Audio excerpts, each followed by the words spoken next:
7 de la mañana, 17 minutos, la Cámara de Industrias y Productividad cumplió 82 años. Se llevaron a cabo una serie de eventos, de foros, de debates acerca de los temas de la economía y de la producción. Está con nosotros Pablo Zambrano, presidente ejecutivo de la Cámara de Industrias y Productividad. Buenos días. En el contexto de esta conmemoración se ha comenzado a hablar de un acuerdo nacional, de un pacto nacional. ¿Esto es un enunciado simbólico o esto es un plan realizable? Buenos días.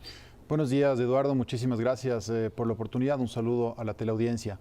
En efecto, la semana anterior tuvimos dos eventos muy importantes. En primer lugar, el World Business Forum Latinoamérica, es decir, una reunión a la cual asistieron representantes de más de 12 países, organismos internacionales muy importantes como la Organización Internacional del Trabajo, el Banco Interamericano de Desarrollo, el Banco Mundial, entre otros, para analizar y tratar justamente el desarrollo sostenible, cómo la industria, cómo la empresa puede producir más y mejor, siempre pensando en la sostenibilidad. En ese sentido, ¿qué es la sostenibilidad? Muy bien, ¿qué es la sostenibilidad? Es importante que la ciudadanía conozca. La sostenibilidad es un concepto muy importante que se desarrolla en los organismos internacionales como la ONU, que plantea justamente los objetivos de desarrollo sostenible hacia el año 2030 y que pretenden, en primer lugar, atender las necesidades sociales del mundo, hambre cero, empleo. En segundo lugar, establecer condiciones de producción adecuadas, empleo adecuado, fomento a la producción. Todo esto dentro del marco de un ambiente sano, es decir, tener propuestas de producción, y no solamente las industrias, sino los ciudadanos. Tenemos que tener una vocación de ayuda al medio ambiente, de conciencia con el ambiente. Entonces, esto es la sostenibilidad, la producción en el tiempo, el que las empresas sobrevivan al tiempo, adoptando una serie de medidas en un entorno social y ambientalmente responsable y amigable. ¿Cuáles son las políticas que garantizan el alcance de estas metas en el Ecuador? Mire, en el Ecuador es fundamental que debatamos, que discutamos y que analicemos hacia dónde queremos ir. Es fundamental sentarnos a dialogar los ecuatorianos y establecer políticas públicas, y más que políticas públicas, políticas de Estado. Políticas de Estado que nos digan precisamente cuál es el rol del Estado que queremos tener de aquí hacia el año 2030 e incluso proyectarnos más allá. Políticas de Estado que nos digan cuál va a ser la economía, cómo queremos que la economía se maneje. Mire usted, Ecuador no puede aislarse del mundo. Si nosotros nos comparamos con nuestros vecinos, con Colombia, con Perú, con Chile, vemos que esos países tienen políticas de Estado en materia económica, en materia comercial, en materia de institucionalidad.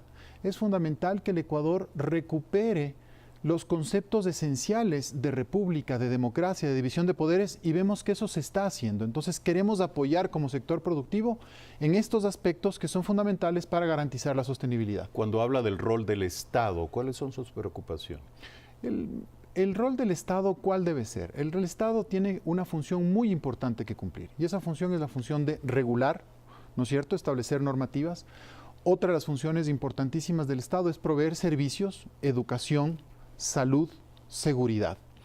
Y de igual manera el Estado tiene que cumplir un rol de dinamizar la economía, y cuando hablo de dinamizar la economía me refiero a la economía de todos sus ciudadanos, incluido por supuesto las empresas. Entonces ese debe ser el rol del Estado. ¿Qué ocurre? Que el populismo que ha vivido América Latina y el populismo que ha vivido el Ecuador, lo que ha hecho es confundir esa función esencial del Estado, y pasó de ser un ente regulador, un ente de proveer servicios fundamentales, a inmiscuirse en aspectos en los cuales no tiene por qué hacerlo. Por ejemplo, empresa nacional minera, empresa nacional de importaciones, ¿no es cierto? Todo el tema, todo un esquema y un engramaje de empresas públicas que tienen una gran cantidad de personas y de personal que realmente hay que analizar el rol que cumple ese personal. Entonces, ¿pero qué ocurre cuando el sometimiento del Estado en ciertas áreas, de los intereses públicos en ciertas áreas, a la dinámica puramente, estrictamente privada, que por cierto persigue el beneficio económico, no necesariamente la utilidad social? ¿Qué ocurre cuando ese sometimiento pasa precisamente por eso, por el fortalecimiento de ciertas herramientas en manos del Estado para preservar el beneficio colectivo. No existe ningún país en el mundo, repito, ningún país en el mundo en el cual el Estado haya renunciado a su rol. Si vamos a economías capitalistas, a mercados abiertos, el Estado jamás renuncia a su rol de regulador. Pero ¿qué ocurre?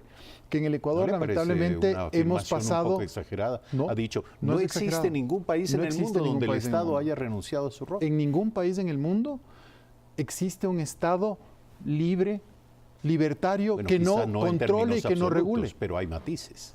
Por supuesto que hay matices, pero ningún país en el mundo, y me quería referir yo a las economías abiertas europeas o a las economías abiertas norteamericanas. El Estado cumple un papel, que es un papel de regulador, pero no puede ser un Estado interventor, no puede ser un Estado que genere precisamente distorsiones graves en la economía, como ocurrió en el país. Y me refiero a un tema muy específico, los salarios del sector público en la última década. Los salarios del sector público se fijaron de una manera antitécnica, que presionaban precisamente, por ejemplo, a los salarios del sector privado. Entonces, de esa manera, vivíamos en una burbuja con un precio del petróleo muy elevado, más allá de $100, que esto hacía creer a los tomadores de decisión y de política pública que esto podía ser ad infinitum. Eso se acabó. Mire usted, en base a la sostenibilidad y en base a las discusiones que hay en el mundo ahora, el carbón o el uso del petróleo y las energías tradicionales va a pasar a otro lado y esto va a evolucionar. El Acuerdo de París que se firma precisamente es para eliminar las emisiones en los vehículos. En eso tenemos que estar pensando en el Ecuador. Por eso hacemos un llamado a debatir estos temas de una forma técnica, de una forma sostenible y con conciencia. Usted habla de sostenibilidad. ¿Usted cree que todos los afiliados a la Cámara, todos los miembros de este gremio están en la misma línea, están trabajando, se han alineado, están pensando en la misma dirección que la dirigencia del gremio de los industriales y productores? Es muy buena la pregunta que usted hace. ¿Qué ha hecho la Cámara en este sentido? Hemos apoyado con mucho ahínco y con mucha ilusión un proyecto que se denomina Ecuador 2030 Productivo y Sostenible. Este proyecto lo que trata de hacer es justamente que las empresas puedan evaluar su manera de proyectarse hacia el año 2030 de una forma sostenible. Hay una página web, ecuador2030.org, que les invito a visitar con el objeto de que conozcan más del proyecto. Entonces, el hecho de generar esta conciencia en el empresariado hace precisamente que las empresas sigan y sean parte de estas iniciativas. Sin duda, la sostenibilidad es un concepto que nuestras empresas lo promueven y lo proponen. Es un tema inagotable. Pablo Zambrano, presidente ejecutivo de la Cámara de Industrias y Productividad, esta mañana aquí en Primera Impresión. Gracias por aceptar esta invitación.